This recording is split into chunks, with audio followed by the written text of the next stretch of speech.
काय म्हणता पोट्ट्यो, सगळ्यात पहिले सगळ्याले जय भीम जय शिवराय रे बा. आमच्या गावात होतं रे बावले जोराचं पाणी चालू. भग्याच्या अंगात आलं तर रे बा बाहुबली लागला का नाही एकटाच गाडी उलटाली तेवढ्यात मग लागले का नाही सगळे पोट्टे कामाले. तसे कामाचे आहेत रे बा पोट्टे. असे का उलटे काम करायचे म्हटल्यावर कुठेच मागं सरत नाहीत रे बा. पा कशा चक्कर पायातून गाडी काढणं चालू होती. तिथून निघाल्यावर बा या दोन माकडाला घेऊन डायरेक्ट गावाच्या बाहेर कायले तर हे गोटा पाहिले. अरे नाही रे तसं काय नाही, तुम्हाला म्हटलं गावाच्या बाहेरून एकदम भारी आमच्या गावाचा व्ह्यू दाखव.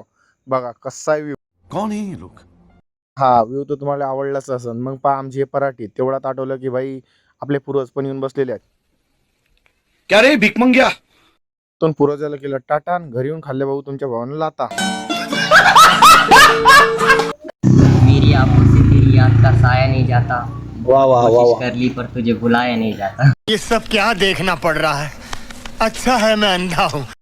कशी वाटली रे बा शिरो शायरी. त्यानंतर लहान लेकराला घेतलं आणि दिलं झाडाला चिपकून. लहानच लेकरं काय लिहितं तर मोठे लेकरं पण धरले आणि त्याला दिलं भाऊ तोंडावर पाडून तुमच्या भावानं. नाही भेटले आणखीन एक झाकण झुलत त्याला पण धरलं आणि दिलं भाऊ झाडाला लावून. ते पा कसं नुसतं खाली घसरवतात तेवढ्यात आठवलं पण हे एक पकमोडे आहेत त्याला पण दिलं झाडाला लावून. तेवढं आठवलं की आपल्या विक्की जाणार आहे आज पुण्याले कायले तर काम आले. मग काय भाई त्याला गेलो डायरेक्ट घेऊन शिवून इले. आमच्या तिथूनच बस लागते रे बा.